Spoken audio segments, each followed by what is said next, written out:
Assalamualaikum warahmatullahi wabarakatuh. Apa kabar sahabatku semua? Mudah-mudahan semuanya sehat. Amin ya rabbal alamin.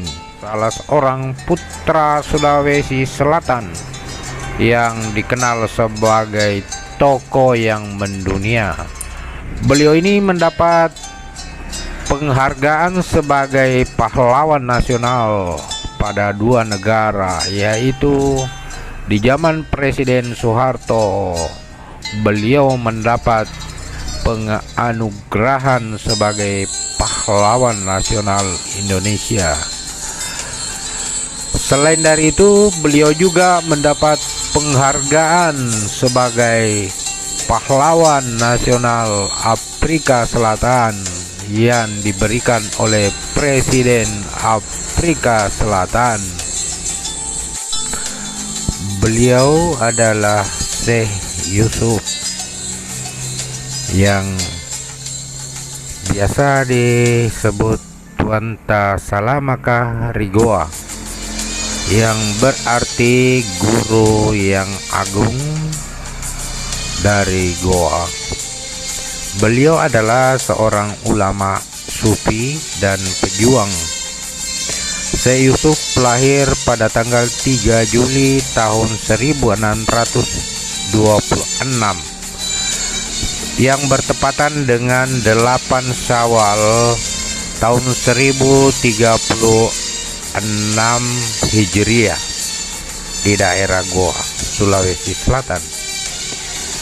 Ibu Syekh Yusuf bernama Aminah, putri Galarang di Moncongloe.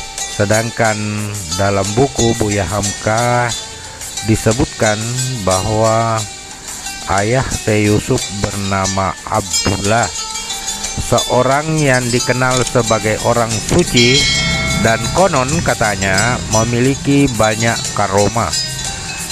Ketika lahir, Syekh Yusuf diberi nama Abadin Tadiah Yusuf atau Muhammad Yusuf oleh Sultan Alauddin, Raja Goa yang pertama memeluk agama Islam. Pada saat beliau dilahirkan, masyarakat digemparkan dengan cahaya terang benderang yang muncul dari langit hingga menyinari daerah Goa. Fenomena tersebut diyakini terjadi karena sebagai penyambutan alam atas lahirnya calon ulama besar yang tak lain adalah Syekh Yusuf Al-Makassari. Syekh Yusuf lahir dalam suasana keagamaan yang berada dalam masa transisi ketika itu, sehingga agama Islam masih tercampur baur dengan kepercayaan masyarakatnya. Pada saat itu situasi lingkup masyarakat juga masih kompleks dan dipenuhi dengan dinamika. Selain itu juga terjadi peperangan antara kerajaan-kerajaan yang ada di Sulawesi Selatan, dan terjadi pula persaingan dalam melakukan perlawanan terhadap Belanda yang disebutkan dengan perebutan jalur perdagangan. Syekh Yusuf dibesarkan di dalam lingkungan Istana Kesultanan Goa. Beliau dibesarkan dalam kehidupan dunia Islami dan berhasil menghatamkan Al-Quran di usianya yang masih dini dengan bimbingan gurunya yang bernama Daeng Riri Tasammang. Kemudian dilanjutkan dengan menimba ilmu nahwu, syaraf, mantik, dan beberapa kitab dari guru beliau, Syekh Ba'alwi bin Abdullah Al-Allamah Tahir di daerah Bontoala. Hingga dengan waktu yang singkat, Syekh Yusuf yang masih belia sudah menguasai kitab-kitab tauhid dan fikih. Pada usia 15 tahun beliau berguru kepada Syekh Jalaluddin Al-Aidid di daerah Cikoang, Sulawesi Selatan. Kemudian Pada tahun 1645, pada usia yang ke-19 tahun, beliau mulai pergi meninggalkan Goa guna menuntut ilmu ke luar negeri. Perjalanan awalnya dimulai dengan menumpang kapal Portugis. Di tengah perjalanan, setelah beberapa hari di lautan, kapal yang ditumpangi oleh beliau singgah di Banten, dan di sanalah beliau berkenalan dan bersahabat dengan Pangeran Surya, seorang putra mahkota Sultan Abdul Mufahir Mahmud Abdul Qadir. Setelah beberapa waktu di Banten, beliau meneruskan perjalanannya menuju ke Aceh untuk berguru kepada Syekh Nuruddin Hasanji bin Muhammad Hamid Al-Quraisy Raniri, hingga beliau menerima ijazah tarekat Qadiriyah. Setelah mendapat ijazah tarekat tersebut, beliau meneruskan perjalanannya kembali untuk menuntut ilmu di Timur Tengah. Yaman adalah negeri pertama yang dikunjungi oleh Syekh Yusuf di Timur Tengah.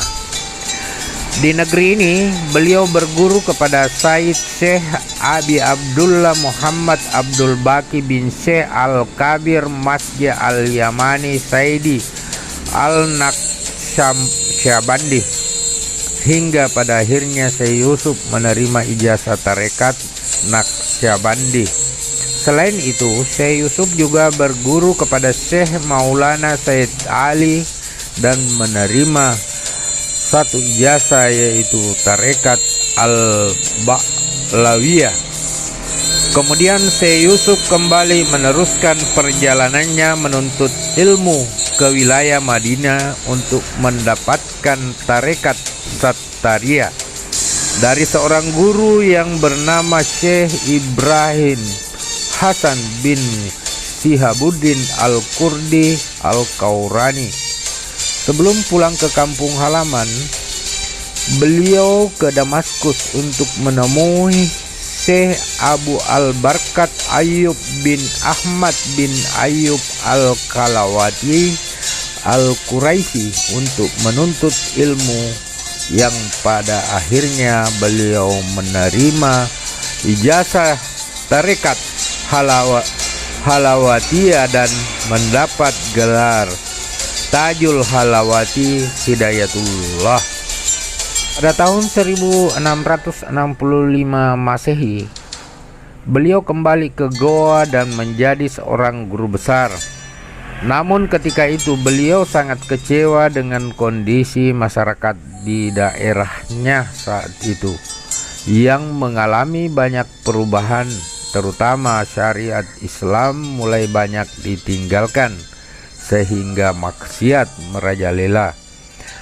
Akibat dari semua itu, beliau meninggalkan Goa menuju Banten.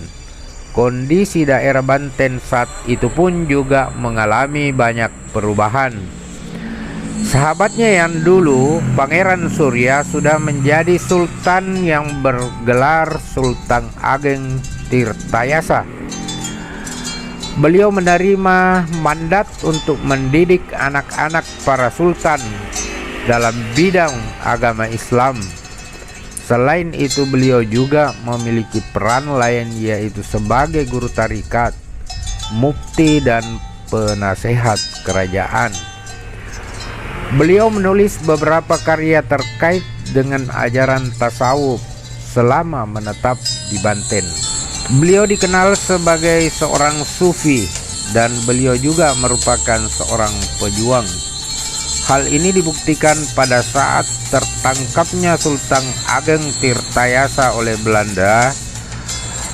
Beliau memimpin 5.000 pasukan untuk bergerilya melintasi daerah Jawa Barat hingga ke Karang dekat Tasikmalaya. Namun pada tanggal 14 Desember tahun 1683, Belanda berhasil menangkap Syekh Yusuf di Sukapura dengan memanfaatkan putrinya yang bernama Asma yang sudah tertangkap terlebih dahulu oleh pihak Belanda.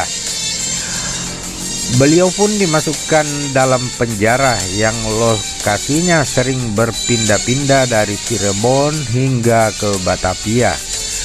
Setelah kurang lebih 6 bulan lamanya, beliau dipindahkan bersama keluarga dan beberapa orang lain yang menjadi pengikutnya ke daerah Ceylon, Sri Lanka untuk diasingkan.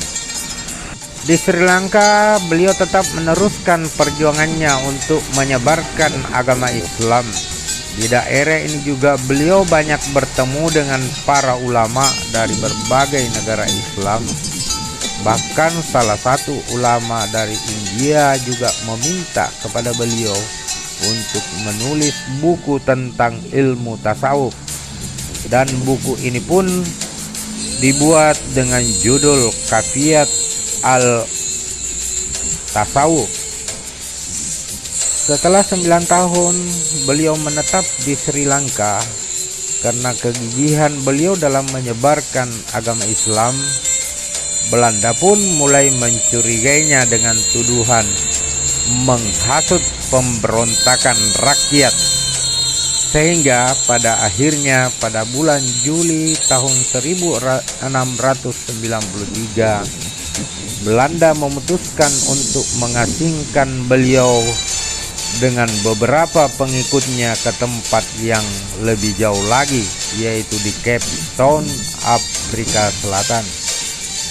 Mereka diberangkatkan menggunakan kapal De Voet Bung, kemudian ditempatkan di Madagaskar. Kedatangan beliau di Afrika Selatan disambut baik oleh Gubernur Willem Adriaan. Kondisi penyebaran agama Islam di Afrika Selatan kala itu tengah berkembang. Imam Abdullah Ibnu Qudi Abdussalam merupakan seorang pelopor penyebaran ajaran Islam di negara tersebut. Dalam waktu yang singkat, beliau sudah banyak mengumpulkan pengikut di wilayah itu. Dari hal tersebut, akhirnya mereka mendirikan komunitas Muslim di Cape Town, yang hingga pada saat ini orang memeluk agama Islam mencapai 600.000 orang. Tepat 6 tahun beliau berada di wilayah Cape Town. Pada tanggal 23 Mei tahun 1699, tepat usianya yang ke-72, Syekh Yusuf meninggal dunia. Berkat dedikasinya selama melakukan penyebaran dan pengajaran agama Islam di Cape Town, yang pada akhirnya memberikan pengaruh sangat besar dalam dunia Islam di Afrika Selatan. Hingga saat ini, Presiden Nelson Mandela yang menyebut beliau sebagai seorang putra Afrika terbaik. Kemudian Syekh Yusuf Allahu Yarham dianugerahi sebagai gelar pahlawan nasional oleh Presiden Soeharto dengan SK Presiden Kepres nomor 071-TK/1995 pada tanggal 7 Agustus tahun 1995.